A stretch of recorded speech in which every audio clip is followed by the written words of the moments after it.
एक वेबसाइट है, वो वेब पेजेस का कलेक्शन होती है। मुख्तलिफ पेजेस कंबाइन होकर एक वेबसाइट बनाते हैं। और एक साइट स्टैटिक हो सकती है और एक साइट डायनामिक हो सकती है। तो हम देखेंगे कि आपकी वेबसाइट के ऊपर पेजेस और पेजेस आपस में लिंक्ड कैसे होते हैं, और किस तरह से जो है एक वेबसाइट का बेसिक स्ट्रक्चर क्या होता है। अगर फॉर एग्जांपल चलें, यहाँ पर मैं एक वेबसाइट ओपन करता हूँ, पाकिस्तान रेलवेज की कर लेते हैं। पाकिस्तान रेलवे लिखा गूगल पे, parkrail.government.pk, ये हमारे पास एक साइट आ गई। अब देखिए इसमें अभी एक नोटिफिकेशन सामने अभी आपके पास ड्रॉ हो रही होगी। ऐसा भी हो सकता है किसी साइट पे आप जाएं तो वहां पर कोई नोटिफिकेशन आपके सामने आ जाए। नोटिफिकेशन आप हटाते हो तो देखें आपके पास एक साइट है, उसके बाद डिफरेंट पोर्शंस होते हैं। ये अगर आप देखिए नेविगेशन बार है, होम का, ट्रेन टाइमिंग्स, ई टिकट यानी कि इलेक्ट्रॉनिक टिकट अगर आपने ऑनलाइन परचेज करना हो, इसी तरह से और मुख्तलिफ ऑप्शंस होते हैं।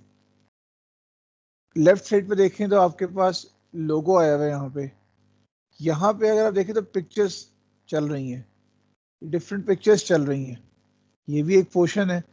अगर आप देखें तो यहाँ पे एक छोटा सा फॉर्म है कि फ्रॉम स्टेशन या टू स्टेशन और किस डेट पे आपने जाना है। तो आप बुक योर ट्रेन टिकट के बटन पे क्लिक करेंगे तो आप अपनी टिकट बुक करा सकते हैं। ये भी एक पोर्शन है, एक छोटा सा फॉर्म है। आप लेफ्ट साइड पे देखें तो एक ये भी फॉर्म पड़ा हुआ है एक, जिसमें आपने जो मुख्तलिफ ऑप्शन हैं कि कोई सैलून आपने बुक कराना है, आपने जर्नी प्लान करनी है अपनी। इसको अगर टॉप पे देखें तो एक छोटा सा और पोर्शन है जहाँ पर इसके सोशल मीडिया अकाउंट्स उन्होंने यहाँ पर शेयर किए हैं। पाकिस्तान रेलवेज का फेसबुक का ऑफिशियल पेज होगा, ट्विटर का पेज है। इसी तरह तीसरा हमारे पास इसकी एंड्रॉयड की ऐप है। अगर मैं क्लिक करता हूँ तो मुझे प्ले स्टोर पर ले जाएगा कि आपने इसकी ऐप अगर डाउनलोड करनी है तो ऐप डाउनलोड कर लें। स्क्रॉल डाउन करते हैं तो लेफ्ट साइड पे देखें मजीद एक छोटा सा फॉर्म आ जाता है जो आपके ट्रेन के जो है ना फेयर्स आपको कैलकुलेट करके बताता है कितनी जो है ना किराया आजकल। फिर बॉटम पे देखें तो जो रेलवेज के इस टाइम पे चेयरमैन है उनका मैसेज है। गौरतलब बात इसमें ये नीचे देखें तो पॉपुलर डेस्टिनेशंस। अगर आप गौर से देखें तो छोटे छोटे ब्लॉक्स बने हुए ना, आपकी कंप्लीट वेबसाइट छोटे छोटे ब्लॉक्स पे डिवाइडेड है। मैं दोबारा ऊपर आता हूँ। आप देखें आपकी साइट ब्लॉक्स पे कंसिस्ट कर रही है। पहले बैकग्राउंड ग्रीन है, उसके अंदर वाइट बॉक्स सा बना हुआ है। अच्छा, फिर लेफ्ट साइड पे ये क्लास, ये बातें ज़रा समझिएगा, ना समझे तो मुझसे डिस्कस कीजिएगा। ये बेसिकली मैं आपको एक वेबसाइट का लेआउट समझाने की कोशिश कर रहा हूँ कि कोई भी एक साइट है उसका लेआउट कैसा हो सकता है। इसके बाद एक और वेबसाइट ओपन करके देख लेंगे कि आप पाकिस्तान रेलवेज वाला देखो तो एक वो भी बॉक्स सा है ना, उस बॉक्स में उन्होंने एक लोगो डाल दिया है, बड़ी पिक्चर डाल दी है। अच्छा, राइट पे देखो तो ये हम कह सकते हैं ना एक ब्लॉक है जिसमें या एक जो है ना टेबल है आपका, चलो इसको ब्लॉक कह लो या टेबल कह लो, जहां आपने ये सोशल मीडिया अकाउंट्स उनके लिंक्स पीछे डाले हुए हैं। ये देखें, ये आइकन डला हुआ है, ये फोन का आइकन डला हुआ है। नीचे आए तो देखें मजीद लिंक्स हैं। जब मैं साइन इन पे कर्सर लेके आता हूँ तो वो अंडरलाइन हो जाता है। मैं रजिस्टर नाउ पे लेके आता हूँ तो वो अंडरलाइन हो जाता है, लिंक है, क्योंकि वो आप देखें कर्सर भी अपनी शेप बदल लेता है। कर्सर भी, सॉरी, कर्सर भी जो है अपनी शेप बदल लेता है। दैट मीन्स कि वो एक लिंक है। अच्छा, ये देखिए जो लिखा ग्रीन में सारा बना हुआ है, इसे नेविगेशन बार कहते हैं ना। अपनी साइट के ऊपर आप डिफरेंट पेजेस के ऊपर नेविगेट कर पाते हो, डिफरेंट जो है ना पेजेस के ऊपर मूव कर पाते हो। और इसमें भी मेरे ख्याल से अब आप समझ गए होंगे, मैं कर्सर लेके आया तो ये शेप बन गई। दैट मीन्स कि ये भी तो कोई लिंक है, ये भी तो कोई लिंक डला हुआ है, यहाँ पे एंकर का टैग डला हुआ है। अच्छा, ट्रेन के साथ देखें, गो फॉर ई टिकट में देखें आगे एक आइकन बना हुआ है, ट्रेन का आइकन बना हुआ है। कैरियर के आगे उन्होंने एक आइकन डाला हुआ न्यू। आम तौर पे हमें जो हम वेबसाइट के ऊपर आइकन्स यूज करते हैं, लाइक ये आपने सोशल मीडिया वाले आइकन्स देखे, आपने 11 राइट साइड पे देखे 117 से पहले फोन बना हुआ है, ये भी जो है ना आइकन है। जरा नीचे ऑब्जर्व करें, साइन इन के साथ से पहले वो भी एक आइकन है, रजिस्टर नाउ से पहले भी कोई आइकन बना हुआ है। यानी कि बात कुछ ऐसी होती है कि आपके पास कुछ नहीं, मेजॉरिटी आइकन्स ऐसे होते हैं जो आपको मिल जाते हैं, आपको अपनी साइट के ऊपर इंटीग्रेट करना होते हैं। आज हम ये भी ऑनवर्ड्स आगे जाके देखेंगे कि आप साइट के ऊपर आइकन कैसे डाल सकते हैं, अपनी साइट के ऊपर आइकन कैसे डाल सकते हैं, हम ये देखेंगे। यहाँ से हमें एक बात ये भी पता चलेगी कि कुछ आइकन्स तो हम, बल्कि मेजॉरिटी आइकन्स हम इस्तेमाल कर सकते हैं बने बनाए, और कभी कभार हमें कोई आइकन डिज़ाइन भी करना पड़ सकता है, हल्की फुल्की डिज़ाइनिंग, जिसमें आप उसे फोटोशॉप पे डिज़ाइन कर सकते हो, फोटोशॉप नहीं तो आप इसको कोरल पे थोड़ा बहुत डिज़ाइन कर सकते हो। कोरल पे नहीं, आपका मतलब जैसे हम लोग प्रोग्रामर्स हैं, हम ग्राफिक डिज़ाइनर नहीं हैं, तो हमें कोई ऐसी ग्राफिक की वेबसाइट का पता हो, कोई ऐसी ऐप का पता हो जिसके थ्रू हम लोग ये हल्का फुल्का जो है ना कोई आइकन डिज़ाइन कर सकें। मतलब जैसे इसकी सिंपल सी एग्जांपल है कैनवा, CANVA, शायद आप में से किसी ने इस्तेमाल भी की हो। तो हल्के फुल्के ग्राफिक्स के कामों के लिए हम लोग कैनवा इस्तेमाल कर सकते हैं। कैनवा के अंदर हमें डिसेंट जो है ना टूल्स मिल जाते हैं जहाँ पर हम अपना आइकन वगैरह डिज़ाइन कर सकते हैं। अच्छा, इसी तरह आप देखें तो एक और चीज़ आज हम देखेंगे कि जो आपके पास की पूरा नेविगेशन बार आ रहा है, होम का, train timings, go for e ticket और ऑनवर्ड्स, सारा 9 पेजेस हैं इसके ऊपर ना, होम का, ट्रेन टाइमिंग्स और इनिशिएटिव जंक्शन तक। असल में ये क्या है, असल में ये सिर्फ और सिर्फ आपका एक अनऑर्डर्ड लिस्ट है, अनऑर्डर्ड लिस्ट है आपका, ठीक है।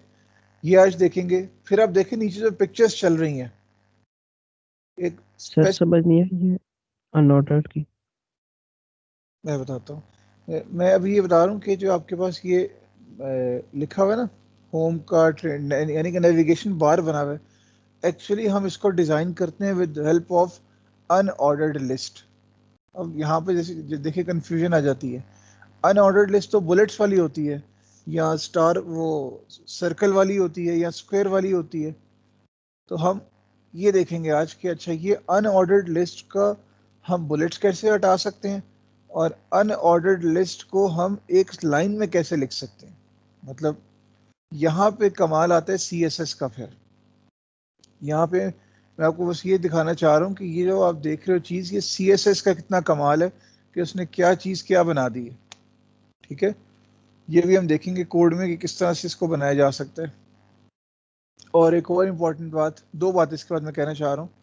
एक कि आप देखें, आपको लेफ्ट साइड पे फॉर्म है, तो आपको आइडिया हो गया हो कि फॉर्म, हमने आम फॉर्म बनाया था, लेकिन फॉर्म को हम थोड़ा सा अगर उसकी स्टाइलिंग करें, फॉर्म की अगर हम फॉर्म की स्टाइलिंग करें तो फॉर्म हम अपने हिसाब से एडिट कर सकते हैं, जिस तरह का फॉर्म हम चाहते हैं। हमने उसकी कुछ प्रॉपर्टीज सेट करना होंगी, और मीन्स के हमने उसकी डिज़ाइनिंग करना होगी, दैट मीन्स के हमें CSS करना होगा। मैं भी आपको कुछ चीज़ों के कोड तो दिखाऊंगा, बनाएंगे भी अभी, लेकिन मैं आपको सिर्फ ये इसलिए भी बता रहा हूँ कि आप कोई भी साइट देख के इसको सोचना शुरू करो कि इसमें असल काम क्या है, असल चीज़ क्या पीछे बनी हुई है। आपको उसका पता चल जाए तो आपको अंदाज़ा होगा कि इसमें CSS की इम्पोर्टेंस क्या है, CSS की इम्पोर्टेंस क्या है, ठीक है। आखिरी चीज़ की जो आप पिक्चर्स देख रहे हैं, ये इसे हम मार्की कहते हैं। डिफरेंट पिक्चर्स हैं उसमें, देखें डिफरेंट डिफरेंट हम लोग मार्की के ऑप्शंस पे मूव कर सकते हैं, पहला पेज, दूसरा पेज, तीसरा पेज, हम खुद भी मूव कर सकते हैं। और ये साइट ऑटोमेटिकली भी 2-2 3-3 सेकंड्स बाद नेक्स्ट नेक्स्ट पेज पे आपको लेके जा रही है। इसको कहते हैं मार्की सेट करना, ठीक है, मार्की। और लास्ट बात कि हमने अपनी वेब पेज को, अपनी वेबसाइट के एक पेज को डिफरेंट पोर्शंस में डिवाइड किया हुआ है। तो हम यहाँ पर एक कह सकते हैं, एक बड़ा मशहूर टैग है HTML का जिसे कहते हैं div। आपने डिफरेंट divs बनाई हुई हैं, डिविजन्स बनाई हुई अपने पेज की, और उनकी डिविजन्स के अंदर आप उनका काम डिफाइन कर रहे हो। ठीक है, अब जरा काम देखना शुरू कर दिया। आपको मैंने दिखाया इसलिए कि ये देखें, ये काम करता है आपका CSS। इस तरह की ये ग्रीन कलर देना, ये बटन देखे ना, बटन आपको येलो हो गया, ये येलो बटन देना, उसका कलर चेंज करना, फिर इसके बाद आप इतने सारे कलर इस्तेमाल करना, लिस्ट को इस तरह से नेविगेशन बार की शक्ल में शो कराना, फॉर्म्स को एडिट करना, ये सारे काम CSS के होते हैं। ये सारे के सारे काम हम लोग CSS की मदद से कर सकते हैं, इसलिए CSS को समझना बहुत ज़रूरी है। आज इसकी एग्जांपल देखेंगे और चलिए स्टार्ट करते हैं। फॉर एग्जांपल सबसे पहले हमने ये लास्ट टाइम किया था, सिंपल सा एक पेज है, इसमें हमने कलर वगैरह चेंज किए हैं, टेक्स्ट के कलर वगैरह चेंज किए हैं। तो सिंपल इसका क्या था कि हमने ये कोड देखा था। हमारे पास एक फाइल है जिसमें हम देखें बॉडी में क्या आ रहा है, जो हमने लिखा है सिंपल हेडिंग 1, हेडिंग 2, हेडिंग 3 आ रही है, बॉडी इज 30 पॉइंट साइज ये आ रहा है, और पैराग्राफ हमने 200% किया हुआ है। अब इसकी स्टाइलिंग कैसे हुई थी, हमने लास्ट टाइम भी देखा था कि बस हमने ऊपर स्टाइल के टैग के अंदर, दैट मीन्स के इंटरनल CSS यूज करते हुए हमने हेडिंग 1 का स्टाइल डिफाइन किया, ये टॉप पे किया हमने, जो H1 का कलर रेड कर रहा है, और फॉन्ट फैमिलीज की हमने बुक टिकवा कर ली। ठीक है, फिर हमारे पास एक हेडिंग है H2, उसका कलर, उसका हमने स्टाइल डिफाइन किया, बस सिर्फ उसका कलर हमने सेट किया। H3 का भी कलर, और बॉडी का हमने स्टाइल डिफाइन किया। हम चाहें तो बॉडी में बहुत कुछ चेंज कर सकते हैं, इसका बैकग्राउंड कलर चेंज कर सकते हैं, बैकग्राउंड इमेज लगा सकते हैं, हम उसकी टेक्स्ट की अलाइनमेंट कर सकते हैं, या उसने सिर्फ उसका फॉन्ट साइज बढ़ा दी है, और पैराग्राफ का साइज भी उसने बढ़ा दी है, पैराग्राफ के टैग का। अब जब जब ये टैग नीचे कॉल होंगे, यानी कि जब जब ये टैग नीचे इस्तेमाल होंगे, तब तक इनके अंदर ये स्टाइलिंग ऑटोमेटिकली इम्प्लीमेंट होती चली जाएगी। तो हमने लास्ट टाइम भी देखा, इस तरह से हमारे पास फिर इसका स्टाइल आ गया था। ये हमने लास्ट क्लास में देखा था। फिर मजीद देखते हैं हम लोग कोई और एग्जांपल। ये एग्जांपल देखते हैं, इसमें क्या है। अच्छा, इसमें अगर आप देखें, उसने हेडिंग का कलर रेड किया, उसको सेंटर में अलाइन किया, और उसके नीचे पैराग्राफ को सेंटर में अलाइन कर दिए। अच्छा, ये कैसे किया, इसका कोड देखते हैं। हमारे HTML की फाइल है, उसको हमने नोटपैड में ओपन करना है। हमने नोटपैड में ओपन किया तो भी आपके सामने एक कोड नज़र आ जाएगा। अब ये आपको एक प्रैक्टिस बता रहा है, क्लासेस की प्रैक्टिस बता रहा है। ठीक है, ऊपर देखें, हमने एक स्टाइल के अंदर एक क्लास डिफाइन कर दी डॉट के साथ। जब भी आपने कोई क्लास डिफाइन करनी है तो आप किसी डॉट के साथ डिफाइन करते हो। डॉट सेंटर ये क्लास है, और क्या कह रहे हैं कि आप टेक्स्ट लाइन सेंटर कर दें और कलर रेड कर दें। यहाँ पर आप पिछली एग्जांपल से ज़रा फ़र्क देखिए क्लास के, क्लास डिफाइन कर दिया आपने, अब आप इसको जोन से टैग में यूज़ करना चाहते हो तब करोगे। मैं आपकी आसानी के लिए एक और चीज़ यहाँ पर लिखता हूँ, उससे शायद आपकी कंफ्यूजन ख़त्म हो। मैं यहाँ लिखता हूँ H1 का टैग, और H1 का टैग मैं ख़त्म करता हूँ, और मैं लिखता हूँ उसमें this is also a heading. Save किया, जब इसको मैंने चलाया, आपको शायद नज़र आ रहा होगा कि H1 हेडिंग आ गई, लेकिन ये रेड कलर में नहीं आई। क्लास की बारीक सी बातें ज़रा प्लीज समझिएगा। Red and centre aligned heading भी H1 थी, और दिस इज ऑल्सो हेडिंग भी H1 है। यहाँ पे फायदा आता है आपकी क्लासेस का। भाई आपने जिस टैग को स्टाइल देना है ना, वो स्टाइल के लिए उसकी क्लास कॉल कर दो बस। मैंने h1 के टैग के अंदर क्लास कॉल की है सेंटर, तो h1 के अंदर सेंटर क्लास का स्टाइल इंप्लीमेंट हुआ है। ये बारीक सी बात है, जरा समझिएगा कि जब आप जिस आपको टैग पे स्टाइल इंप्लीमेंट करना है उसके लिए क्लास कॉल कर लो। ये अप्रोच थोड़ी बेहतर है as compare to the previous example. अगर मैं 1 मिनट के लिए प्रीवियस वाला कोड भी खोलूं, अभी आपकी स्क्रीन पे आ जाएगा।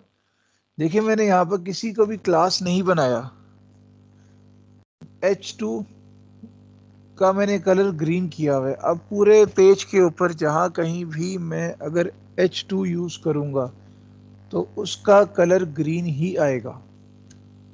मैं पूरी जो है ना बॉडी के अंदर कहीं पर भी कोई टेक्स्ट लिखूंगा, पूरी बॉडी पे कहीं पर भी कोई टेक्स्ट लिखूंगा तो वो लाजमी 30 पॉइंट्स पे ही आएगा, क्योंकि मैंने तमाम बॉडी के लिए उसका फॉन्ट डिफाइन कर लिया है।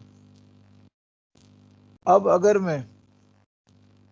अगर मैं ये काम इस नेक्स्ट पेज पे देखें, अभी आपकी स्क्रीन पे आ जाएगा। अब ये काम अगर मैं क्लास की मदद से कर रहा हूँ तो इसका सबसे बड़ा बेनिफिट ये है कि आप जिस टैग में वो स्टाइल चाहते हो तो वहाँ पे उसकी क्लास कॉल करो सिर्फ, तो उसी वाले टैग में स्टाइल खाली इम्प्लीमेंट होगा।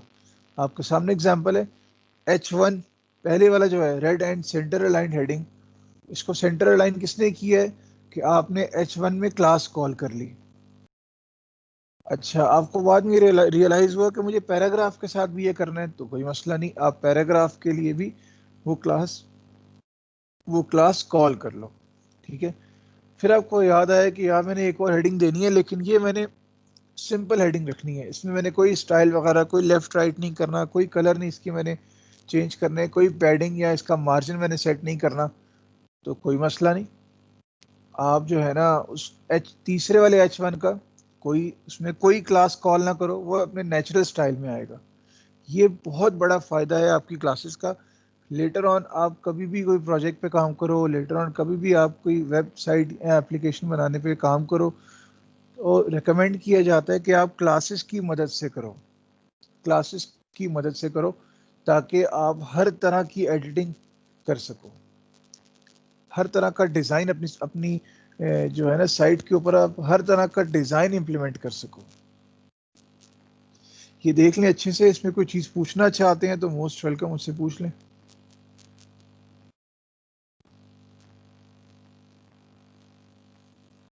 ठीक है सर, आ गई समझ इसकी। सर इसमें हम क्लास किसी भी नेम की बना सकते हैं? बिल्कुल, कोई भी नहीं, मतलब कोई भी अलाउड नाम, कोई भी ऐसा नाम जो जैसे स्पेशल कैरेक्टर ना हो, मतलब कोई मीनिंगफुल नाम हो, जैसे आप देख रहे हो ना सेंटर, ताकि आपको कल को यूज़ करने में भी आसानी हो। ठीक है सर। ठीक है, और एक और चीज़ आप लोग देख रहे होंगे कि मतलब हम लोग ना क्लास बनाते हुए देखते हैं कि अच्छा ये क्लास फलाना स्टाइल इंप्लीमेंट कर रही है, ये क्लास इसको सेंटर में ला रही है, ये क्लास इसके जो है ना मार्जिन और पैडिंग वगैरह सेट कर रही है। इस तरह से मिसाल के तौर में एक क्लास बनाता हूँ यहाँ पे, लेट्स सपोज ऐसे ही मैं नाम दे देता हूँ इसको, टॉप का मैंने नाम दिया, और मैंने इसमें ये इम्प्लीमेंट किया है कि ना मार्जिन इसका 0 सेट कर दिया है, 0 पिक्सल्स, और इसका मैंने पैडिंग मैंने इसकी 0 पिक्सल्स कर दी, कॉलन 0 पिक्सल्स। और हेडिंग 1 के अंदर मैं सेंटर नहीं, मैं टॉप की क्लास कॉल कर रहा हूँ। अब मैं टॉप की क्लास जो है ना इम्प्लीमेंट कर रहा हूँ, मैंने इसको सेव किया। मैं इसका कंटेंट भी ज़रा चेंज कर देता हूँ, इसमें मैं कहूँगा कि टॉप क्लास कॉल्ड, इसको सेव किया, इसको देखते हैं इसमें क्या चेंज आएगा।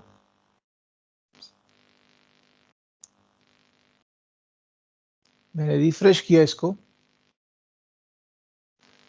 आप देख सकते हो इसके अंदर वो जब मैंने इसकी क्लास चेंज कर दी ना तो इसके अंदर जो क्लास मैंने कॉल की हुई है उसका वाला स्टाइल आ गया इसके अंदर। अब वो रेड और सेंटर लाइंड नहीं रहा, क्योंकि आप कोड देख सकते हैं मैंने इसके अंदर दूसरी कोई क्लास कॉल कर दी है। इस तरह से हम जो है ना इसका स्टाइल वगैरह स्पेसिफिक तरह के स्टाइल्स की क्लासेस बना लेते हैं और फिर उनको हम बाद में कॉल करते रहते हैं। और आखिरी बात, आप जानते हो कि ये जो क्लासेस हैं ये आप इनलाइन सीएसएस से भी बना सकते हो, सॉरी ये क्लासेस आप इंटरनल सीएसएस से भी बना सकते हो और एक्सटर्नल सीएसएस से भी बना सकते हो। हम इंटरनली बना रहे हैं, आप एक्सटर्नली भी बना सकते हो। और एक और बात का उस ख्याल रखना होता है, अगर फॉर एग्जांपल आप यूज़ कर रहे हो एक्सटर्नल सीएसएस तो ये स्टाइल का टैग हट जाएगा फिर, ठीक है। यहाँ पर बस क्या आएगा, मैं लिख देता हूँ साथ, लिंक का टैग, उसके बाद इसके एट्रीब्यूट सेट करने हैं तो ठीक है।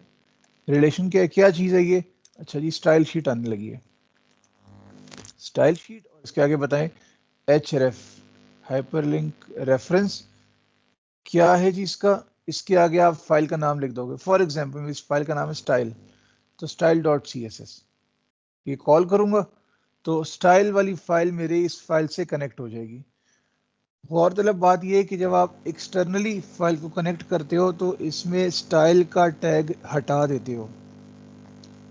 हम कभी कभी ये मिस्टेक कर सकते हैं कि हम हेड के अंदर जाके स्टाइल के अंदर जाके लिंक डाल रहे हैं, तो वो चीज़ गलत हो जाती है, वो फाइल आपकी कनेक्ट नहीं होती। तो इसलिए आपको अगर एक्सटर्नली फाइल कनेक्ट कर रहे हैं तो फिर आपको लिंक का टैग डायरेक्ट हेड के अंदर इस्तेमाल करना है। क्लास के छोटी छोटी प्रैक्टिसेस हैं जो आपको आपका लॉजिक बनाने में और साइट को समझने में आसानी देंगी, ठीक है। ये चीज़ें जो आपको साइट बनाते हुए अपने अपने नॉर्म्स डिफाइन करने में हेल्प करेगी। मैं साइट ऐसे बनाता हूँ या बनाती हूँ, और तकरीबन सबकी अप्रोच डिफरेंट होती है। आप एक साइट को लेके सोचते कैसे हो, साइट में क्या क्या ऑप्शंस हैं, उन ऑप्शंस को आप क्या सोचते हो, कैसे एक्सप्लोर करते हो, वो तमाम लॉजिक्स आप जो है ना यहाँ पे अपने डिफरेंट अंदाज से इम्प्लीमेंट करते हो, और यही चीज़ आपकी कोडिंग में खूबसूरती लेके आती है, ठीक है ना। तो इस चीज़ को ज़रा आप लोगों ने ख्याल रखना है अपनी असाइनमेंट्स में भी, अपने प्रोजेक्ट्स में भी, और कभी भी आप काम करो इससे रिलेटेड तो वो भी।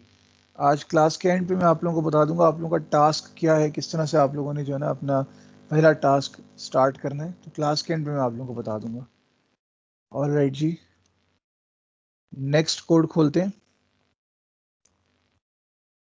एक और क्लास की एग्जांपल है शायद,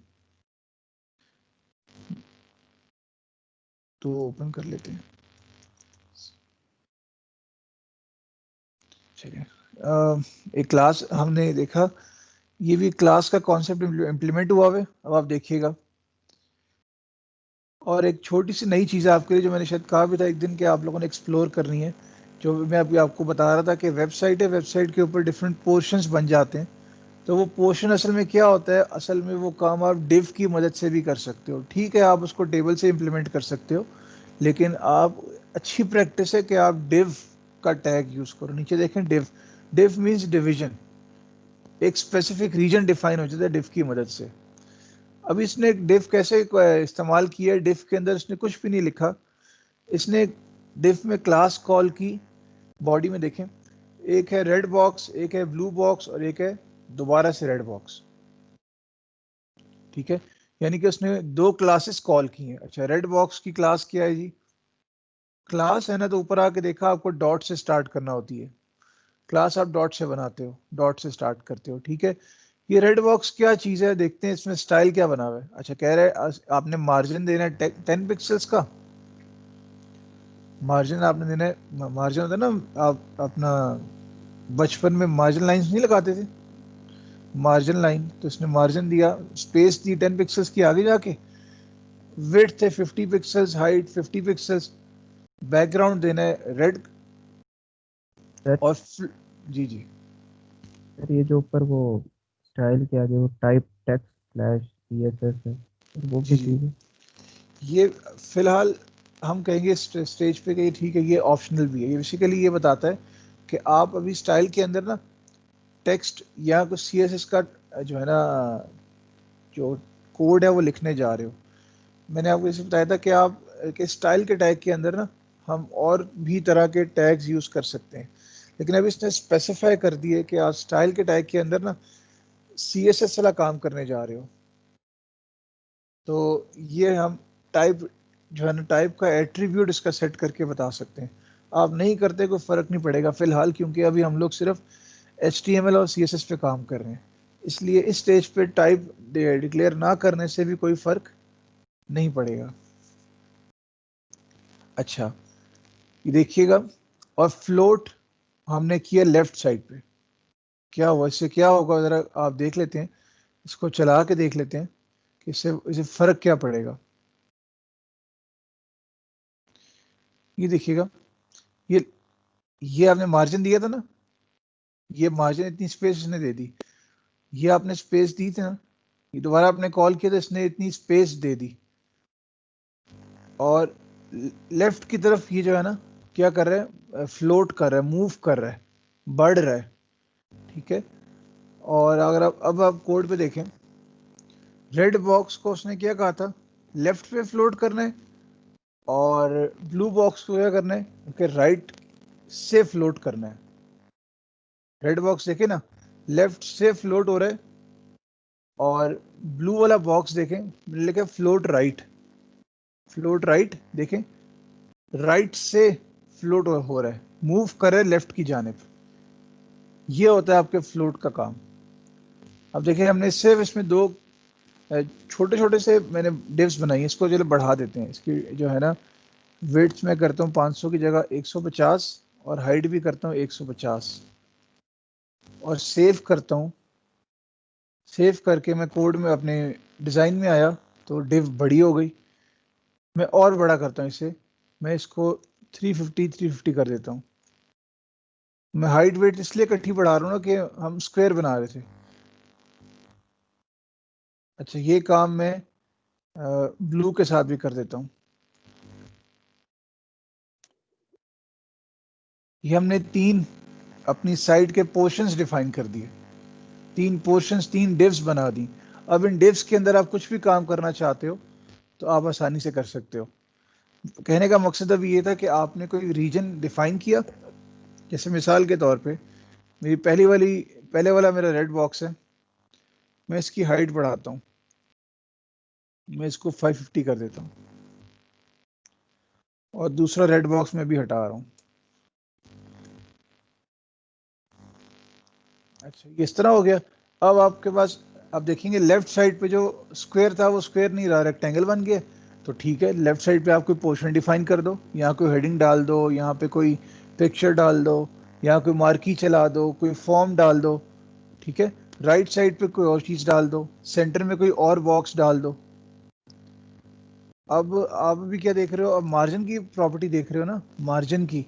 आप मार्जिन के अलावा top margin, right margin, left margin, ये सारी चीज़ें सेट करके आप डिव को किसी स्पेसिफिक जगह पे भी ला सकते हो। इस तरह से आप जो है ना अपनी डिव की पोजीशनिंग चेंज करते हो। अब यहाँ से अब आपकी रिस्पॉन्सिबिलिटी क्या बनती है आप लोगों की। मैं आप लोगों को वो जो पहले भी कहता हूँ, रट्टे वाला काम हम नहीं कर रहे। मैं आपको टैग्स के या फिर जो है ना एट्रीब्यूट्स के रट्टे लगाने का नहीं कह रहा, वो आपके किसी काम का नहीं। अब आपने मार्जिन का अगर टैग देखा है, आपकी रिस्पॉन्सिबिलिटी क्या बनती है कि आप, अच्छा जी, टॉप,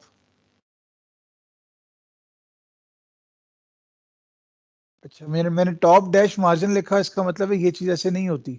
ज़रा चेक कीजिएगा आप लोग। मैं कह रहा हूँ टॉप मार्जिन, मैंने टॉप मार्जिन लिखा, उसने सजेशंस दे दी, आप क्या लिखना चाहते हो। मार्जिन लिखना चाहते हो, बॉटम का मार्जिन, लेफ्ट का मार्जिन, टॉप का या राइट का। बात समझ आई। इस तरह से आपको टैग्स हेल्प करेंगे। जब आप सोचना शुरू करोगे ना, यार मैंने टॉप से करना है, मैंने राइट से करना है, लेफ्ट से करना है, तो फिर आप टाइप करोगे तो आपको ऑप्शंस, मैंने अब गलत लिखा था टॉप डैश मार्जिन, तो उसने कहा नहीं, आप क्या लिखना चाहते हो, उसमें कौन से एट्रीब्यूट की बात कर रहे हो, सजेशन दे दिया उसने। अब ये काम अगर आप नोटपैड में कर रहे होते तो आपको कभी भी सजेशन ना देता, आप जो लिख रहे हो लिखते रहते और वो इवेंचुअली ना चलता। तो इस तरह आपको नोटपैड प्लस प्लस काफ़ी हेल्प करता है। तो आपका काम क्या होगा कि margin top, margin right, margin left, इनको एक्सप्लोर करना। ठीक हो गया। मैंने पहले भी शायद कहा था, डिव का जो काम है वो मैं आपकी जिम्मेदारी मैंने छोड़ी हुई है आपकी तरफ कि आपने इसको एक्सप्लोर करना है। और ये HTML के one of the most important tags में से एक टैग है। ठीक है, इस तरह से हम डिव्स को इस्तेमाल करते हैं।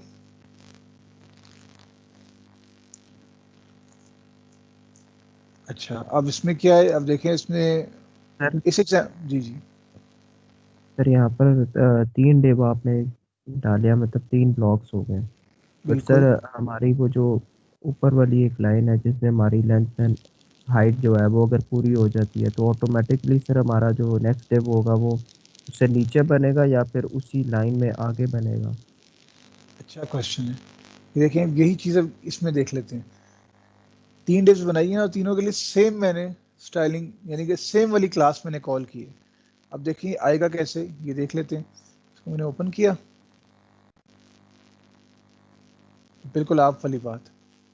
उसके आगे पहला पहला डिव आ गया ना, फिर दूसरी स्टाइलिंग पहले की रिस्पेक्ट से होगी। फिर तीसरी बार कॉल किया तो वो दूसरे के रिस्पेक्ट से होगा। देखें, ये पहले वाला बॉक्स देखें, इसके लेफ्ट साइड पे मार्जिन है। दूसरा वाला बॉक्स देखें, इसके भी लेफ्ट साइड पे मार्जिन है। तीसरा वाला डिव है, उसके भी लेफ्ट साइड पे मार्जिन है। ठीक है, तो ये अपने एलिमेंट्स की रिस्पेक्ट से आगे ऑनवर्ड्स काम करता है। अगर हम बज़ाहिर देखें तो हम तीनों पे सेम इम्प्लीमेंट किए, तो ये भी हो सकता था कि तीनों एक जगह पे आ जाएं, तीनों एक दूसरे को ओवरलैप कर लें। ये ओवरलैप नहीं कर रहे, ये ओवरलैप नहीं कर रहे। ये क्या कर रहे हैं, ये अपने आप को उसके हिसाब से, पहले वाले के हिसाब से एडजस्ट करते चले जा रहे हैं। दोबारा आपने आउटपुट देख लिया इसकी। तो अब इसकी जो है ना, कोड में जाके देखते हैं। मैं इसके फ्लोट राइट की जगह सबको फ्लोट लेफ्ट की जगह राइट कर देता हूँ। सबको सबको क्या, मैंने खाली क्लास को किया है, क्लास 3 जगह कॉल हुई है, तो हर जगह पे इम्प्लीमेंट हो जाएगा। देखिएगा फ़र्क क्या आ गया, आपके पास स्क्रीन पे आ रहा होगा कि राइट साइड पे वो चला गया, वो राइट पे चला गया और वहां से फ्लोट हो रहा है, राइट की जानिब से फ्लोट हो रहा है। इस तरह से आप इनकी पोजीशंस चेंज कर सकते हो। चलिए एक चीज़ करके देखते हैं। मार्जिन, एक मिनट, मैं इसमें लिखता हूँ, एक एट्रीब्यूट सेट करता हूँ। मार्जिन टॉप जो है ना, मैंने कर दिया 40 पिक्सल्स, 40 पिक्सल्स, सेव किया।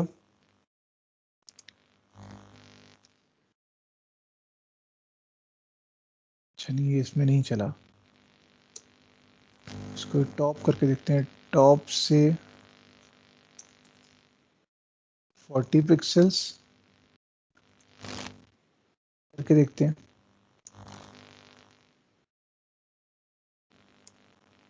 ये भी इसमें नहीं चला। देख लेते हैं इसमें मज़ीद क्या हम,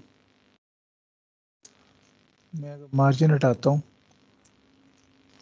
तो मार्जिन टॉप अगर खाली करके देखता हूँ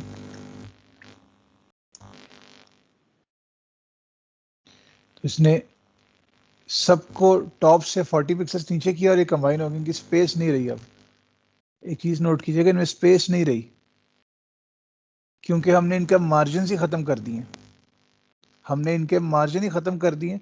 तो ये आपके पास 3 डिव्स कंबाइन होकर इकट्ठे नज़र आ रही हैं क्योंकि तीनों में स्पेस नहीं रही। अब तीनों में अब स्पेस नहीं रही। ठीक है, तो इस तरह से आप इनके मार्जिन वगैरह अपने हिसाब से सेट कर सकते हो। अब मार्जिन नहीं था तो वो कंबाइन होकर तीनों इकट्ठे नज़र आ रहे हैं, एक रेक्टेंगल लग रहे, लेकिन एक्चुअली ये 3 डिव्स हैं। तो ये काम आप लोगों ने लाजमी करना है, जिसमें मैंने पहले भी आपसे कहा था कि डिव्स को लाजमी एक्सप्लोर करना है, डिव्स को लाजमी एक्सप्लोर करना है। नेक्स्ट सर को ये भी एग्जांपल, 2 डिव, जी ये जी 2 डिव तरीके से। सर अगर हमने इसके बिल्कुल नीचे ही ये डिव डालना है, ये जो हम्म, हमारे थ्रेड है इसके बिल्कुल नीचे डालना है डिव, उसमें उसके हम लिए क्या? उसके लिए हम करेंगे एक और क्लास बनाएंगे और उस क्लास के अंदर उसकी फिर पोजीशनिंग सेट करेंगे। हम उसका टॉप से, बॉटम से, राइट से उसका जो मार्जिन है वो सेट करेंगे। जैसे इसको मैं उस पुरानी सिचुएशन में लेके आता हूँ। ये आ गया। अच्छा, एक और मैं क्लास बनाता हूँ box2 के नाम की। और इसमें मैं क्या करता हूँ, इसमें मैं कहता हूँ कि बाकी सब वही है, बाकी सब वही चीज़ है। कलर इसका मैं ब्लू कर देता हूँ। और जैसे आपने कहा, इसका टॉप, इसका मार्जिन टॉप से मैं कर देता हूँ लेट्स सपोज 100 पिक्सल्स। एक और चीज़ यहाँ पे चले इसी बहाने डिस्कस हो गई। हम अगर डिफरेंट स्क्रीन पे काम कर रहे हैं ना, मतलब छोटे लैपटॉप पे काम कर रहे हैं, बड़े लैपटॉप बड़ी स्क्रीन पे काम कर रहे हैं, तो इनके ऊपर पिक्सल्स की अरेंजमेंट मुख्तलिफ हो सकती है। आप एलसीडी पे काम कर रहे हो, आप मॉनिटर पे काम कर रहे हो, उसके ऊपर पिक्सल्स की जो सीक्वेंस है वो मुख्तलिफ हो सकता है। कुछ में 100 पिक्सल्स बहुत बड़ी स्पेस हो, कुछ में 100 पिक्सल्स कोई स्पेस ही ना हो। इसका आइडिया लगाने के लिए आप रैंडमली कोई पहले उसको वैल्यू दे के देखो, अच्छा कितना फ़र्क पड़ता है इससे, फिर उसके बाद आप अंदाज़ा लगा सकते हो कि इसका क्या फ़र्क होगा।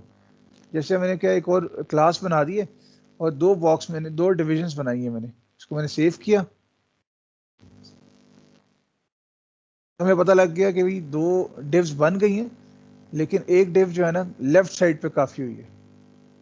तो हम इस क्या करेंगे, फिर इसका मार्जिन सेट करेंगे राइट से या लेफ्ट से। मैंने टॉप मार्जिन टॉप किया। अब मार्जिन लेफ्ट देख के देखता हूँ क्या करेगा। मैं कहता हूँ 100 पिक्सल्स, लेफ्ट से 100, तो देखते हैं क्या फ़र्क पड़ेगा। अच्छा नहीं, ये एक टाइम पे ऐसे नहीं ले रहा, ये नहीं कर रहा। सर जी राइट से देनी पड़ेगी। इसको दे देते हैं राइट से। यस, फ्लोट राइट हुआ है तो पहले से इधर राइट की तरफ जाएगा।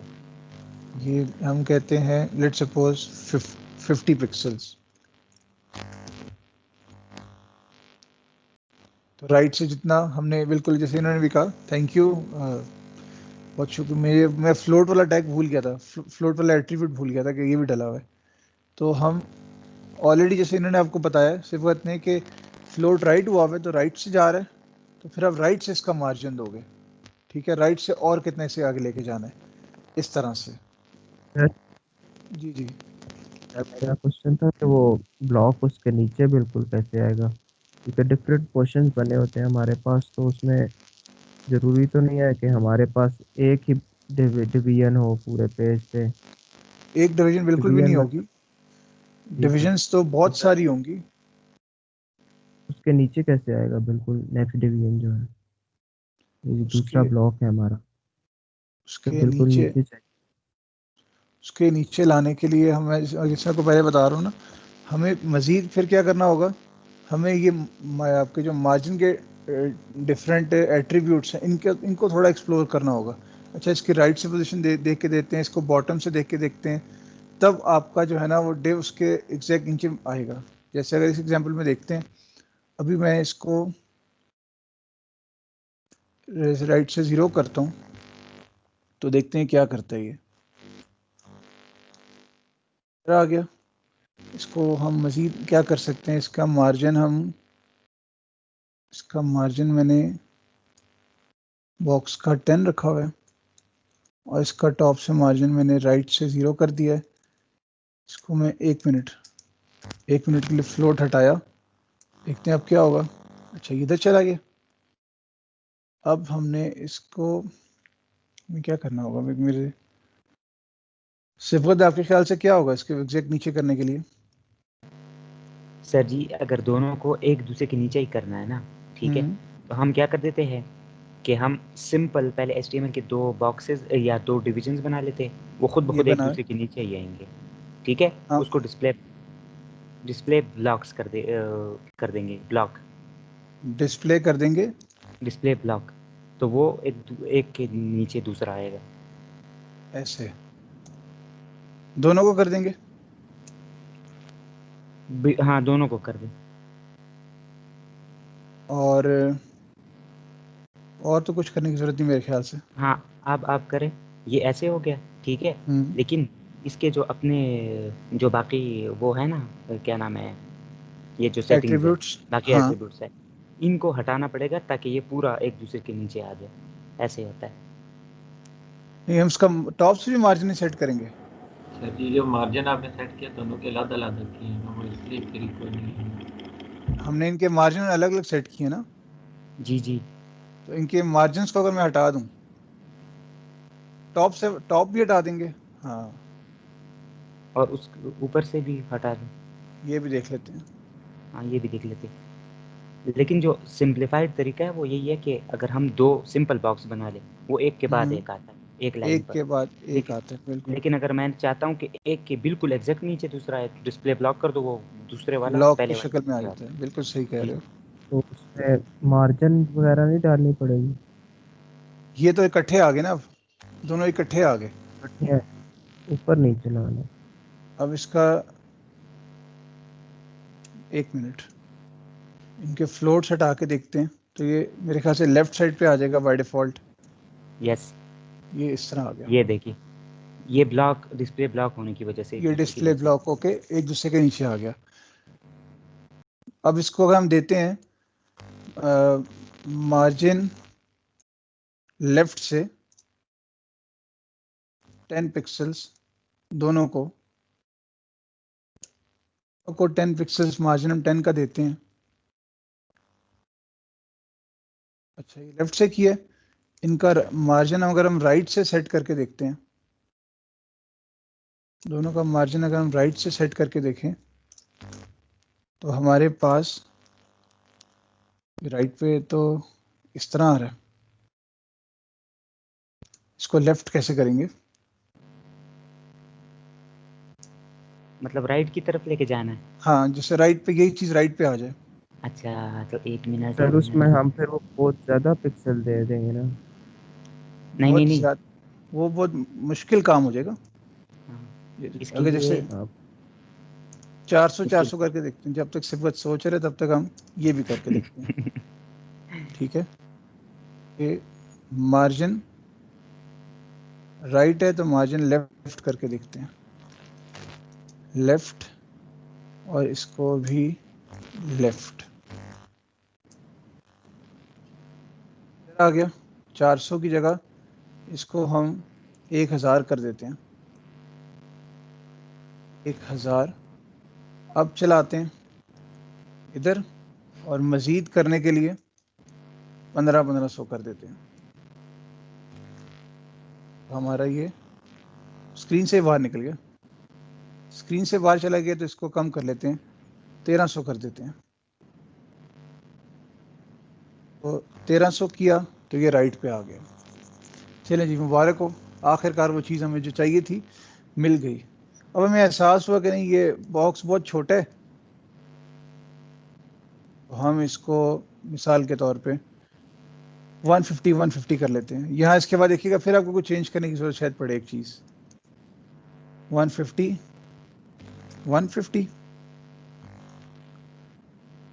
अच्छा, अभी कोई मसला समझ आया आपको? आप लोगों को मसला समझ आया? जी सर, इसके बीच में मार्जिन नहीं है।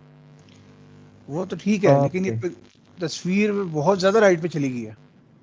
वो आधे से ज़्यादा बॉक्स तो बाहर निकल गया स्क्रीन से। इसका मतलब है ये जो हमने लेफ्ट पे गए हैं, ये 1300 के बजाय हम चले जाते हैं अभी 1000 पे, ताकि ज़रा सर ये वापस आए ना। रिलायबल, ये पिक्सल जो हम सेट कर रहे हैं, ये कोई होगा सर इसका टैग भी, जैसे फ्लोट लेफ्ट हम कह रहे थे, उससे तो चले वो ब्लॉक से ही सही आ रहे थे, कोई होगी और भी चीज। इसमें ये है कि जो आपको जो मार्जिन वाला सारा मार्जिन का टैग है ना, ये मार्जिन का टैग आप CSS में 2-3 तरीकों से और भी सेट कर सकते हो। वो तरीका मैं आप लोगों को जो है क्लास के एंड में चलो देख के बताता हूँ कि उस तरह कैसे होगा। ठीक है, अभी भी आपको लग रहा है राइट पे गैप है, तो आप मजीद इसको पुश कर दो राइट की तरफ, जैसे आप इसको 1100 कर दो। सर जी बॉडी पे जाके अगर BR का टैग लगा दें तो नहीं हो गया एक वो दूसरे के नीचे? नहीं, वो ब्रेक लाइन कर देगा ना, वो ब्रेक लाइन कर देगा। सर सर हमारे पास ये ग्रेड नहीं कोई इसकी होती वेब की, वेब पेज की ग्रेड सर, जिसमें वो सारे हमारे पास पिक्सल दिखे हुए हो ब्लॉक आपके डिवाइड में। मुख्तलिफ स्क्रीन्स की मुख्तलिफ ग्रेड्स होती है ना। इसका सब एज अ बिगिनर इसकी अच्छी प्रैक्टिस ये है कि आप लोग एक्सप्लोर करो, पहले देखो कि ये किस किस पोजीशन पे कहाँ कहाँ आता है।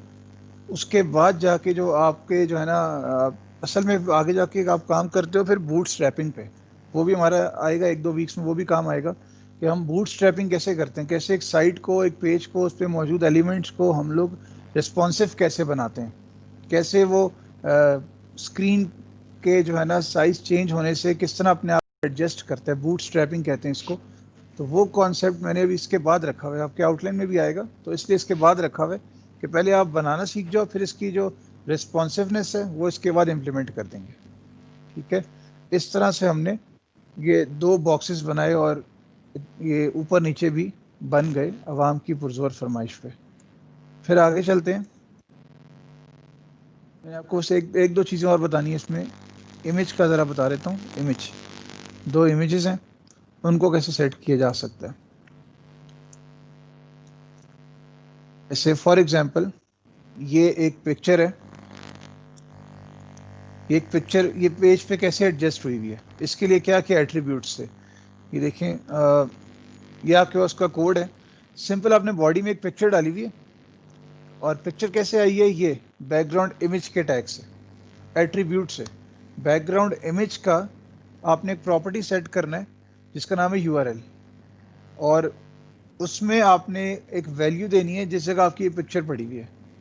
और मैंने आपसे कहा कि आप उसी को फिलहाल, तो क्या उसका नाम था my image .jpg, that's it. और मैंने क्या कहा उसको कि बैकग्राउंड जो है ना वो रिपीट नहीं होना चाहिए। अभी मैं इसको हटा के भी आपको दिखाता हूँ कि हटा के क्या होगा। जब आपने लिखा हुआ है कि बैकग्राउंड रिपीट ना हो तो ये पिक्चर एक बार आ रही है अपने ओरिजिनल साइज के अंदर। अगर आप कहते हो कि मैं रिपीट वाला काम हटा देता हूँ, अब क्या होगा, आपने उसे ये नहीं कहा कि रिपीट नहीं करो, तो अब वो क्या करेगा, वो हर डायरेक्शन के अंदर रिपीट करेगा। वो हर डायरेक्शन के अंदर रिपीट कर रहा है। हर डायरेक्शन मीन्स के एक्स वाइज भी रिपीट कर रहा है और वाई वाइज भी रिपीट कर रहा है। एक्स होता है ना आपके, एक्स और वाई वर्टिकल और हॉरिजॉन्टल, तो दोनों डायरेक्शन में ये रिपीट कर रहा है।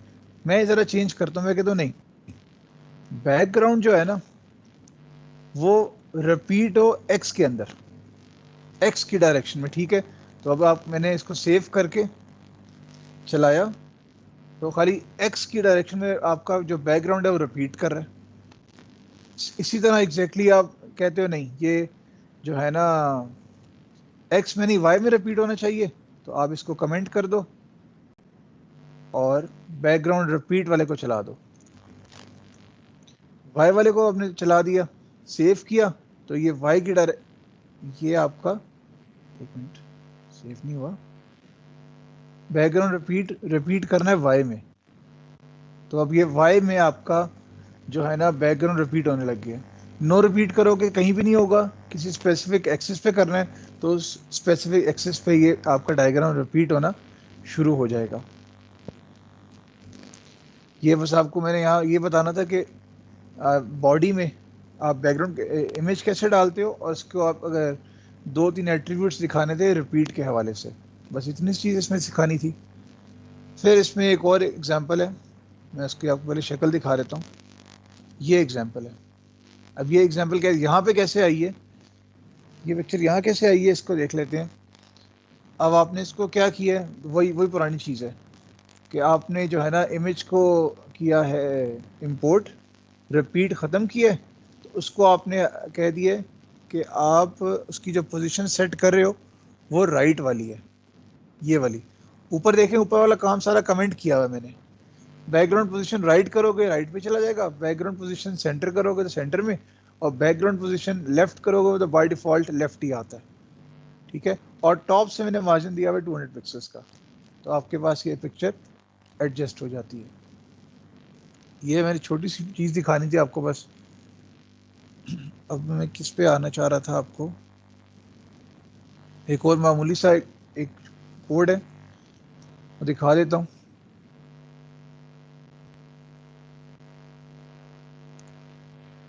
ये अगर आप देखें तो आपके पास जो है ना डिफरेंट आपने बॉर्डर्स सेट किए हैं। आपके स्क्रीन पे शायद थोड़ा इतना क्लियर ना हो, लेकिन नॉर्मल वाला बॉर्डर देखें, आम बॉर्डर है। राउंडेड वाला देखें तो उसने दोनों तरफ से इसको राउंडेड कर दिया है।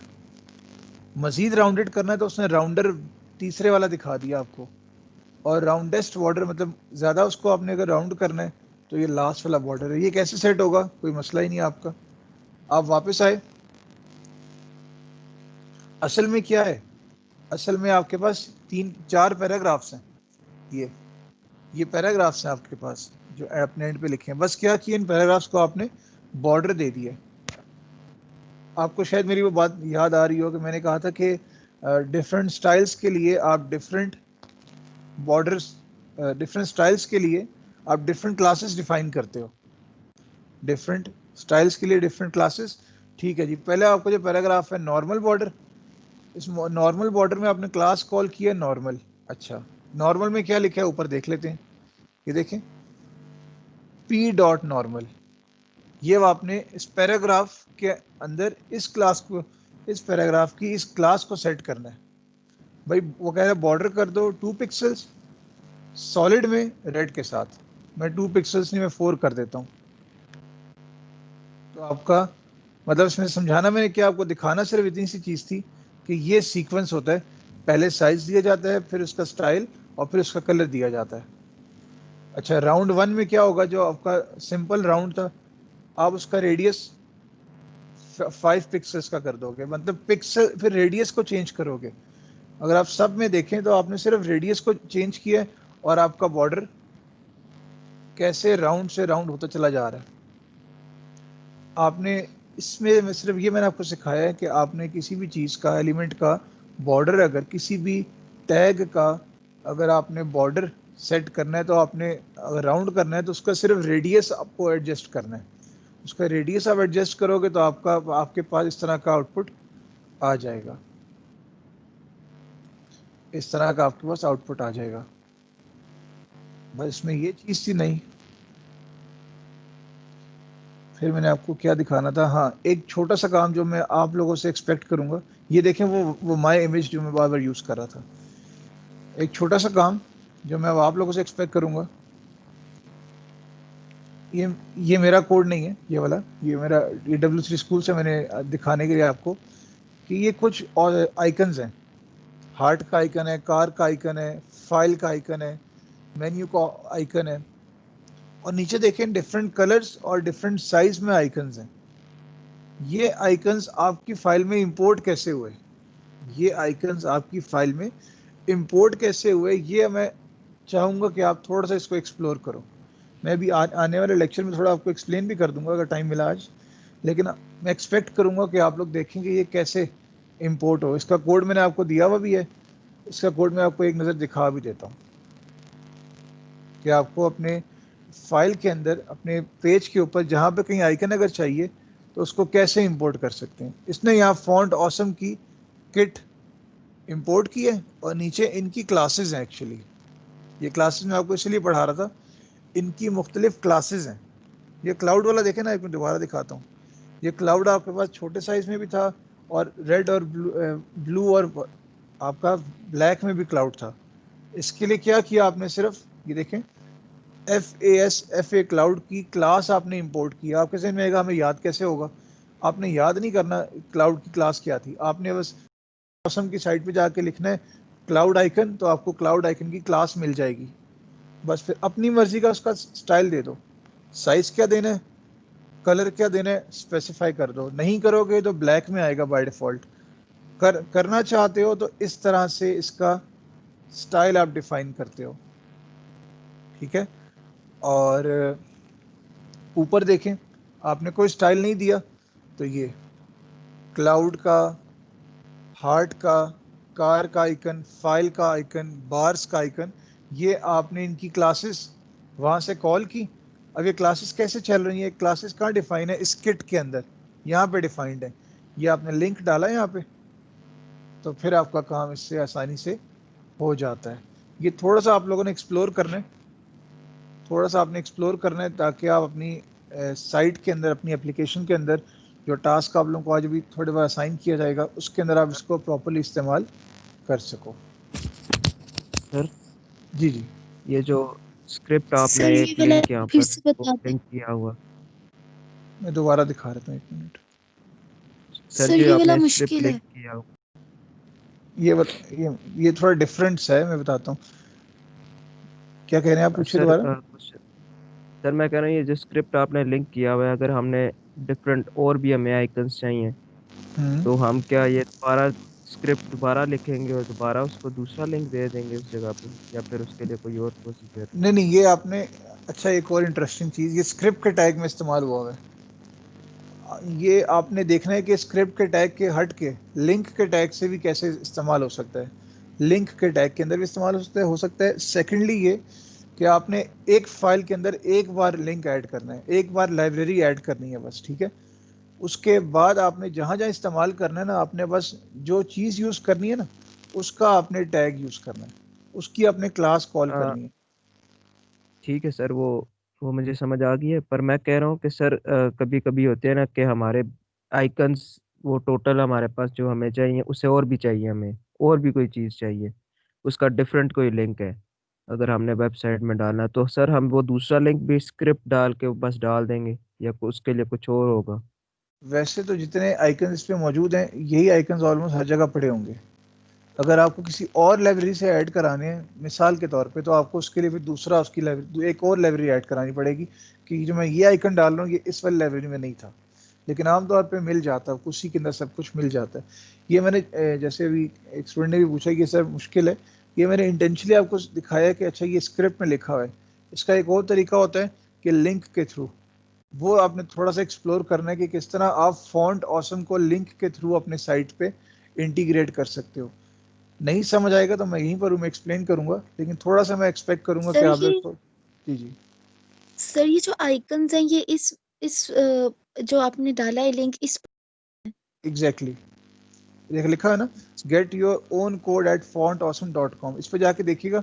आप आइकन सर्च करना कि जी होम का आइकन, होम लिखोगे ना तो होम के ना ऑप्शंस आ जाएंगे डिफरेंट, नीचे उसका कोड लिखा होगा। ये कोड क्या होगा एक्चुअली, ये कोड होगा एक्चुअली सिर्फ ये, जैसे बार्स, ये बार्स का कोड उठाया हमने वहां से, वहां पे होम का कोड होगा तो आपका जो है ना होम वाला आइकन डिस्प्ले होना शुरू हो जाएगा।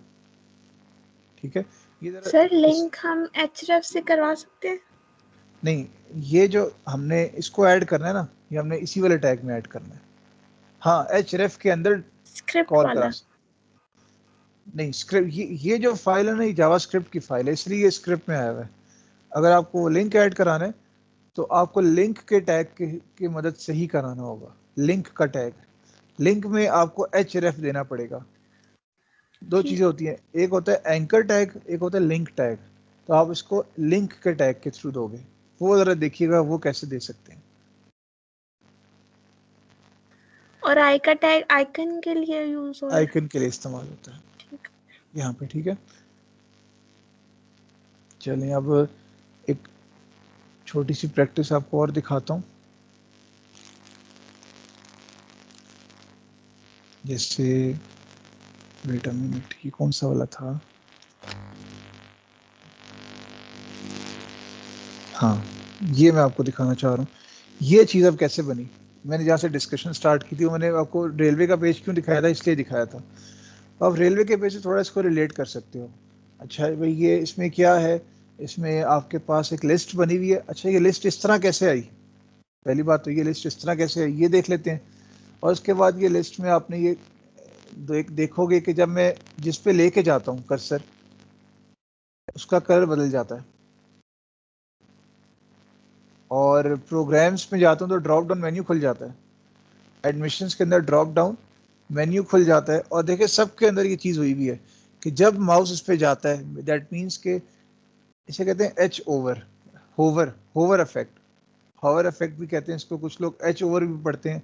तो हॉवर इफेक्ट के जब कर्सर आपके उस लिंक पे गया, उस ऑप्शन पे गया, तो वो प्रोमिनेंट हो जाता है। तो दैट मीन्स कि वो एच ओवर या हॉवर का इफेक्ट इसका अप्लाई हो जाता है। अब देखते हैं कि ये चीज़ कैसे बनी है, ये चीज़ कैसे बनी है। ठीक है, ठीक है, इसको मैं स्टेप वाइज दिखाऊंगा आपको, लेकिन अभी थोड़ा सा क्विकली करूंगा। कोशिश करते हैं आपको इसको जितना समराइज कर सिंपल करके आपके लिए। ये इसकी स्टाइलिंग की फाइल है। अब ज़रा देखिएगा आपने स्टाइलिंग कैसे की है।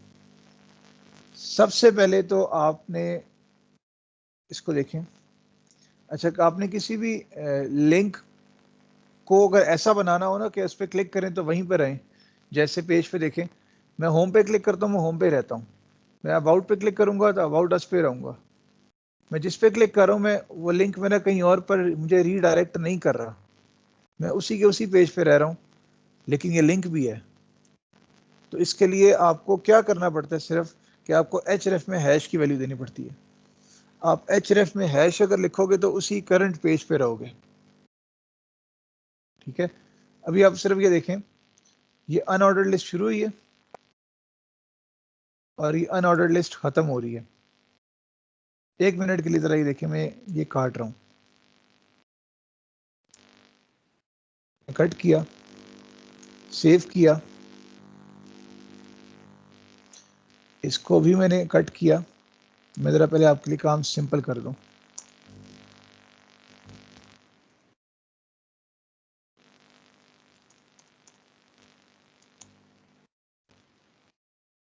ये देखें, शायद अब कोई जानी पहचानी शक्ल आपको इसकी मिल रही हो। अनऑर्डर्ड लिस्ट का टैग, अनऑर्डर्ड लिस्ट का टैग खत्म, और उसके अंदर मैंने लिस्ट आइटम्स डाल दिए सिर्फ। अब आपके ज़हन में ये आ रहा होगा कि ये तो किसी और अंदाज से आ रहा है। बिल्कुल, इसका मतलब है कि हमने अब सिर्फ इतना सा काम किया है और बाकी सारी इसकी क्या की है, स्टाइलिंग। समझ आ रहा है आपको? बाकी हमने सब इसकी स्टाइलिंग में काम किया है। ये सिंपल एक आम सी लिस्ट है जो अगर मैं इसको भी 1 मिनट के लिए कट कर देता हूँ, सेव किया है, अभी आपकी स्क्रीन पे आ जाएगा। ये तो इस तरह आ गया, ये तो इस तरह से वापस आना शुरू हो गया, बुलेट्स में आना शुरू हो गया, क्योंकि मैंने इसकी सारी स्टाइलिंग उड़ा दी है, मैंने इसकी सारी स्टाइलिंग उड़ा दी है। अब एक एक करके इसका स्टाइल इंप्लीमेंट करते हैं, एक एक करके देखते हैं कौन से स्टाइल से क्या फ़र्क पड़ रहा है। ये ज़रा थोड़ा क्लास अटेंटिव होकर देखना आप लोगों ने ध्यान से। ये काम तो आप लोग जानते हो कि जी आम लिस्ट बन जाती है, ओके। अब ज़रा देखते हैं एक चीज़। सबसे पहले मैंने अभी एक टैग उड़ाया था, मैं इसकी बात कर रहा था। ये लिंक का टैग है, ठीक है। अच्छा, मैं style.css में आता हूँ और मैं 1 मिनट के लिए सारे कोड को अपने ना कमेंट कर देता हूँ, सारे कोड को मैं कमेंट कर देता हूँ, फिर आपको समझ आए कि इससे फ़र्क क्या पड़ा। ऑलराइट, मैंने सारे कोड को कमेंट कर दिया। सबसे पहले वो क्या कह रहा है, वो कह रहे हैं जो आपकी अनऑर्डर्ड लिस्ट है ना, ये यूएल। अब आपने यूएल के लिए स्टाइल क्या सेट करना है, ज़रा गौर से देखिएगा क्लास। ये थोड़ा सा ना होम गैप के साथ आ रहा है, टॉप से भी ज़रा नीचे है और लेफ्ट से भी मार्जिन पे आ रहा है। देखिएगा, टॉप से भी गैप ऊपर से नीचे आया हुआ है थोड़ा, और लेफ्ट से भी इसने मार्जिन दिया हुआ है। मैं क्या करता हूँ, मैंने दोनों को पहले ज़ीरो कर दिया, मार्जिन भी ज़ीरो और पैडिंग भी ज़ीरो, मार्जिन ज़ीरो और पैडिंग भी ज़ीरो की। देखिएगा क्या फ़र्क पड़ेगा। ये अच्छा, ये टैग इस पर इम्प्लीमेंट हुआ है। 1 मिनट के लिए इसको भी हटाता हूँ फिर। ये देखिएगा,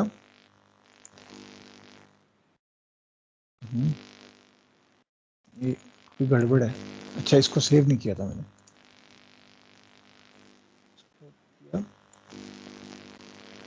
ये लेफ्ट साइड पे चला गया। ये हो क्या रहा था कि मैंने HTML के अंदर जब लिंक डाला है ना, तो मैंने इसको सेव नहीं किया हुआ था। ये मैंने लिंक डाला और लिंक कह रहे कि यार आप ना इसकी पैडिंग भी ज़ीरो कर दो, मार्जिन भी ज़ीरो कर दो। तो ये क्या हो गया, आपके पास लेफ्ट साइड पर सारा मूव कर गया। अभी भी बुलेट्स ख़त्म नहीं हुए, बुलेट्स गायब हो गए सिर्फ। अच्छा, फिर आपको रियलाइज़ हुआ कि मुझे मज़ीद कोई स्टाइलिंग करनी है। अब स्टाइलिंग मैंने किसकी करनी है, ये जो अनऑर्डर्ड लिस्ट के अंदर लिस्ट आइटम्स मैंने डाले हैं ना, अब इनकी ज़रा मैंने कुछ स्टाइलिंग करनी है, यानी कि होम, अबाउट अस, इनकी स्टाइलिंग, इनकी क्या स्टाइलिंग होगी अभी देख लेते हैं। मैं इसका कमेंट आउट ख़त्म करता हूँ। इसकी स्टाइलिंग कैसे डालते हैं, ऐसे ये लिखना पड़ता है आपको, अनऑर्डर्ड लिस्ट का लिस्ट आइटम सेट करने जा रहे हो, बैकग्राउंड कर दो इसका रेड। एक एक करके देखते हैं बैकग्राउंड रेड से क्या होगा। सिर्फ मैंने अभी इसका बैकग्राउंड कलर रेड किया है, सिर्फ बैकग्राउंड, ठीक है। मैं सेव किया, सबका बैकग्राउंड रेड हो गया, सारी लिस्ट का बैकग्राउंड रेड हो गया। फिर मैंने कहा नहीं, रेड हो गया, इसकी विड्थ भी सेट करता हूँ, ये भी पूरे पेज पे आ रहा है, इसकी विड्थ मैंने 215 कर दी, विड्थ ऐसे आ गई। फिर मैं देखता हूँ विड्थ कर दी है तो उसकी हाइट भी सेट करता हूँ 80, इसकी हाइट मैंने हटाई, इसकी हाइट मैंने 80 पिक्सेस कर दी, और लाइन हाइट भी मैंने 80 पिक्सेस कर दी। लाइन हाइट बताता हूँ अभी इससे क्या फ़र्क पड़ेगा। फ्लोट लेफ्ट में दोबारा हटा देता हूँ, ये फ्लोट लेफ्ट में हटा के देखता हूँ और बताऊंगा इससे क्या फ़र्क पड़ेगा। लिस्ट स्टाइल नन कर दिया, दैट मीन्स कि जो बुलेट्स बने हुए थे ना, वो बुलेट ख़त्म हो जाएंगे। बॉर्डर इसका करो जी 5 पिक्सेल्स का सॉलिड ब्लू की शक्ल में, ब्लू कलर में, ठीक है। और मैंने फ्लोट हटाया हुआ अभी, सेव किया, कुछ इस तरह का ऑप्शन बन गए, कुछ इस तरह से आपका ये जो पेज है आना शुरू हो गया। इसको भी नोट कर लें, इस तरह भी तो आपको पेज दिखाने को कहा जा सकता है ना। ये डाउनवर्ड्स आना शुरू हो गया। मैं इसको अब मैंने किया फ्लोट लेफ्ट, तो ये इस तरफ जाना शुरू हो गया। क्लास समझ आइए आपको। फ्लोट ना करके वो बॉटम पे आ रहा था, बाय डिफॉल्ट नीचे की तरफ आ रहा था, और फ्लोट डायरेक्शन देके आपने लेफ्ट से फ्लोट करे तो लेकिन लेफ्ट से राइट की तरफ फ्लोट कर गया सारा, लेफ्ट से राइट की तरफ सारा का सारा फ्लोट कर गया। ये समझ आ रही क्लास आप लोगों को? जी सर। एक सेकंड, फिर वो क्या करता है, फिर देखते हैं इसमें मजीद इसने स्टाइलिंग क्या की है। इसने कहा है कि आपके पास देखें अनऑर्डर्ड लिस्ट के अंदर लिस्ट आइटम है, और लिस्ट आइटम के अंदर आपके पास एंकर का टैग है। अभी वो अंडरलाइन होके दिख रहा है, अभी आप अगर देखो इसको, ये होम अंडरलाइन होके दिख रहा है और ब्लू कलर में आ रहा है। मैं इसका कलर भी चेंज करना चाहता हूँ, और मैं चाहता हूँ इसका अंडरलाइन भी खत्म हो और थोड़ा बड़े साइज में आए। दैट मीन्स कि मुझे एंकर की फॉर्मेटिंग करना होगी, एंकर की स्टाइलिंग करना होगी, बस मसला ही कोई नहीं। अगर आपको एंकर की स्टाइलिंग करनी है, एंकर कहाँ पड़ा हुआ है, कोड में आके देखते हैं। एंकर पड़ा हुआ है लिस्ट आइटम में, लिस्ट आइटम कहाँ पड़ा है, अनऑर्डर्ड लिस्ट में, तो बस ठीक है। क्या करना है आपने अब, ये देखें अनऑर्डर्ड लिस्ट के अंदर लिस्ट आइटम, उसके अंदर एंकर का टैग। अभी हम क्या बात करके आए, इसकी अंडरलाइन खत्म करनी है तो डेकोरेशन को नन कर दो, अंडरलाइन खत्म हो जाएगा। कलर इसका ब्लू कर दो, और डिस्प्ले इसको ब्लॉक में करो, और फॉन्ट साइज का 20 पिक्सेस कर दो। इसको जब मैंने चलाया तो इसने एंकर के टैग की कुछ फॉर्मेटिंग कर दी। ब्लू कलर में नाम भी लिखता है तो ब्लू में तो वैसे भी आ रहा था, इसका साइज भी बढ़ गया, ब्लॉक में आया, और साथ साथ अंडरलाइन भी खत्म हो गया। अब आपके ज़हन में आ रहा है कि ये अलाइन सेंटर क्यों हुआ है, क्योंकि हमने इसके ऊपर एक जो लिस्ट आइटम्स थे हमने उन्हीं को सेंटर कर दिया था। मैंने वो उड़ा दिया, मैंने इसको ना टेक्स्ट अलाइन सेंटर हटा दिए, तो देखें लिस्ट आइटम्स आपके लेफ्ट साइड पे आ रहे हैं। आपको याद है, नहीं मैं गलती से की है, तो लिस्ट आइटम को दोबारा सेंटर कर दो तो काम आपका पहले जैसा हो जाएगा। मैंने आपसे क्या कहा, इसको रिफ्रेश किया, अभी मैं इस पर कर्सर लेकर आ रहा हूँ, कुछ भी नहीं हो रहा। मैंने क्या कहा था कि जब आप कर्सर लेकर आओ तो वो एक इवेंट होता है होवर का, या एच ओवर भी कुछ लोग पढ़ते हैं, होवर का। सिंपल क्या होगा, अब मेरे ख्याल से आप समझ गए होंगे कि जब आप अनऑर्डर्ड लिस्ट के लिस्ट आइटम के एंकर पे होवर करो। एंकर असल में किसमें है, लिस्ट आइटम के अंदर है ना, तो लिस्ट आइटम किसके अंदर है, अनऑर्डर्ड लिस्ट के अंदर। जब इसके ऊपर आप होवर करोगे तो बस इतना सा काम कर दो कि इसका बैकग्राउंड येलो हो जाए, बस इसका बैकग्राउंड सेट किया, सेव किया।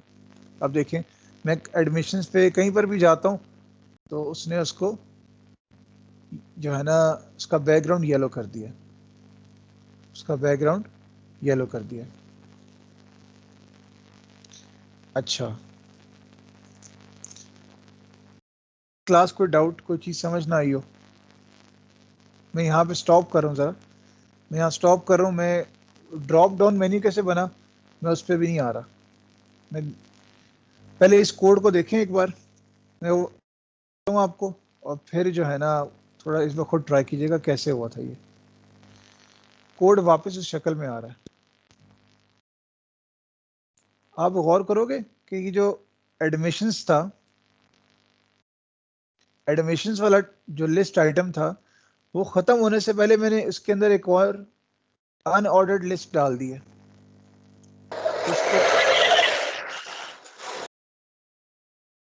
जी बेटा कुछ पूछना है शायद, इसलिए माइक ऑन किया। अच्छा, क्या देख रहे हो आप कि ये लिस्ट आइटम खत्म होने से पहले इसके अंदर आपने एक और अनऑर्डर्ड लिस्ट डाल दी है। ये चीज़ उसका ड्रॉप डाउन मेन्यू बना देगा। नीचे देखें, प्रोग्राम्स की लिस्ट आइटम खत्म होने से पहले उसके अंदर मैंने एक अनऑर्डर्ड लिस्ट डाल दी है। ये चीज़ इसके अंदर ड्रॉप डाउन मेन्यू शो कर देगी।